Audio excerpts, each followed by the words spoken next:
اعوذ باللہ من الشیطان الرجیم بسم اللہ الرحمن الرحیم۔ ناظرین کرامی، تاریخ میں بہت سی ایسی شخصیات گزری ہیں جنہوں نے اپنی طاقت اور دولت کی بنا پر دنیا میں اپنی بادشاہت قائم کرنے کی کوشش کی۔ فرعون، نمرود، شداد تاریخ کے سیاہ حروف میں موجود ہیں، لیکن کچھ ایسی بھی شخصیات گزری ہیں جنہوں نے اپنی عقل کی بنا پر اپنی دہشت اور خوف پیدا کیا۔ آج ہم تاریخ کے ایسے ہی ایک متنازع شخصیت کے بارے میں بات کرنے جا رہے ہیں۔ حسن بن صباح دنیا میں ہی جھوٹی جنت بنانے والا یہ شخص علم و تدبر، چلاکی اور منافقت سے بڑے بڑے سلاطین کے دلوں پر دہشت طاری کر دینے کی صلاحیت رکھتا تھا۔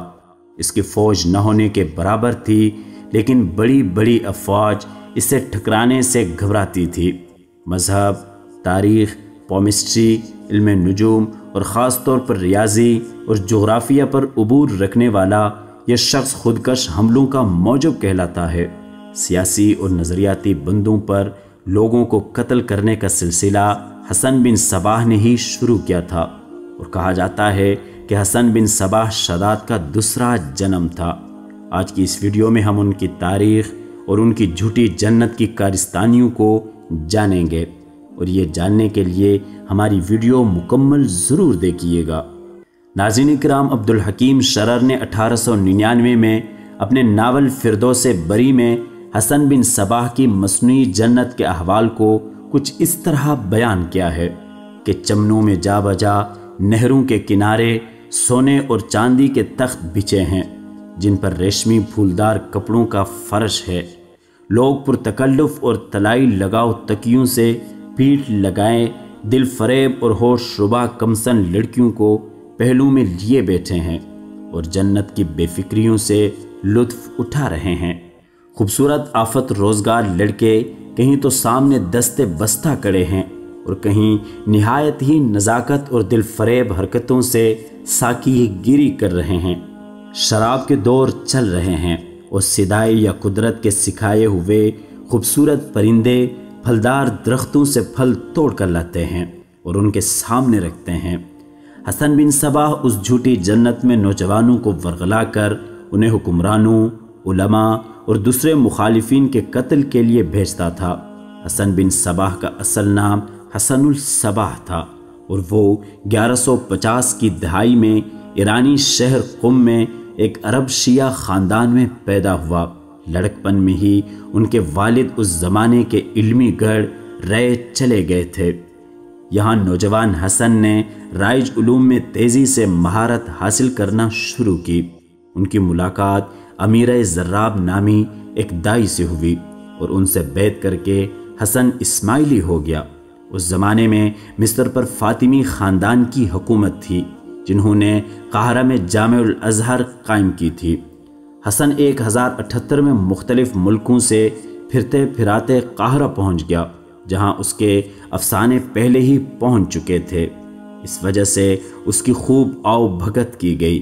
چند سال بعد فاطمیوں کے سپہ سالار سے مخالفت کی وجہ سے ایران واپس لوٹ آیا، اور 9 برس تک دعوت و تبلیغ میں مصروف رہا۔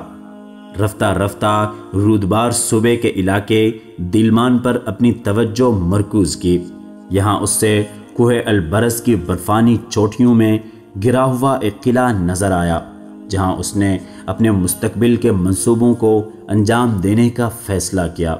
ناظرین کرام، اس قلعے کا نام قلعۃ الموت تھا، جس کا مقامی زبان میں مطلب عقاب کا سکھایا ہوا تھا۔ یہ قلعہ اپنی جغرافیائی نسبت سے ناقابل تسخیر تھا۔ حسن نے قلعۃ الموت کے آس پاس کے علاقے میں ڈیرے ڈال لیے اور وہاں اپنا پیغام پھیلانا شروع کر دیا۔ حسن کا پیغام زور پکڑتا گیا، اور دیکھتے ہی دیکھتے خود قلعے کے اندر اس کے حواریوں کی تعداد اتنی بڑھ گئی کہ قلعہ دار حسین مہدی کو مجبوراً قلعہ حسن کو دینا پڑا۔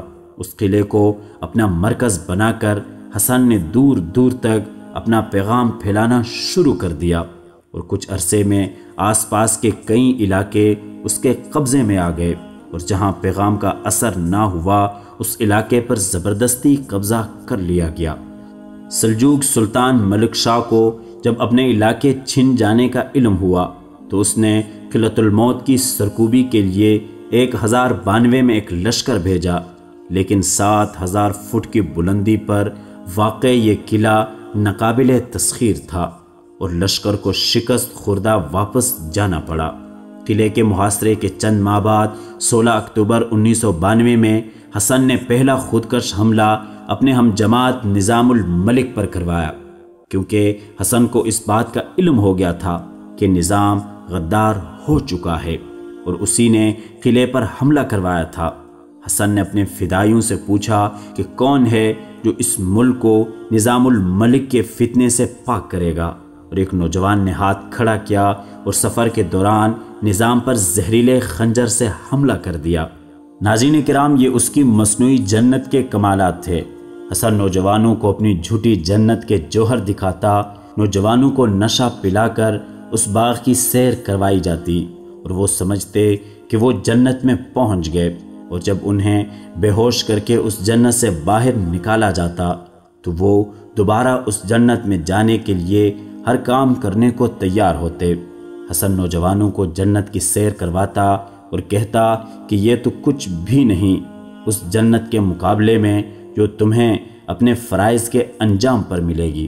حسن کو معلوم تھا کہ اس کے ماننے والوں کی تعداد اتنی نہیں کہ سلجوکیوں اور دوسرے طاقتور دشمن کا مقابلہ کر سکیں، تو اس نے یہ تکنیک استعمال کی کہ بجائے بڑی فوج بنانے کے اپنے چند فدائیوں کی تربیت کی جائے اور ان کے ہاتھوں حکمران، خطرناک وزیر، سپاہی سالار یا مخالف مذہبی عالم کو قتل کروا دیا جائے، اور یہ طریقہ کامیاب ہو گیا۔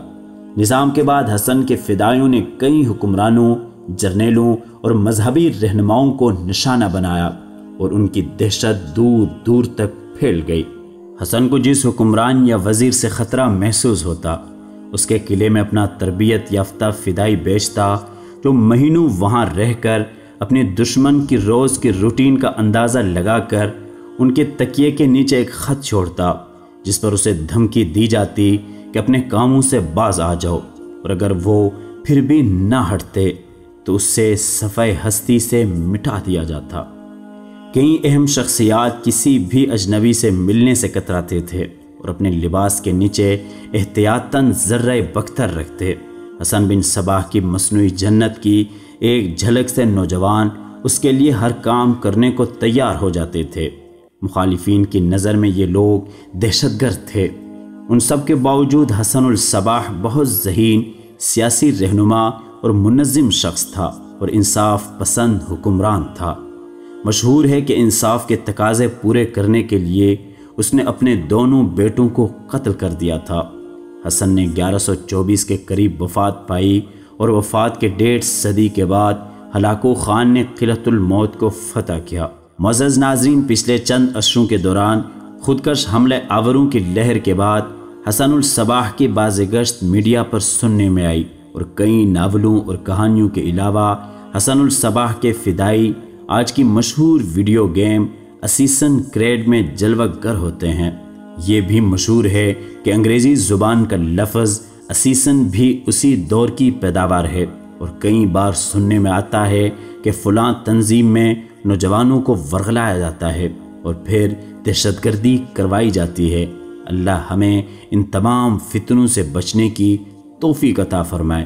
اگر آپ کو ہماری ویڈیو پسند آئی ہے تو اسے لائک اور شیئر ضرور کیجئے۔ کمنٹس کی صورت میں اپنی رائے کا اظہار ضرور دیجئے، اور اسی طرح کی ویڈیوز کے لیے ہمارے چینل کو لازمی سبسکرائب کیجئے۔ اللہ حافظ۔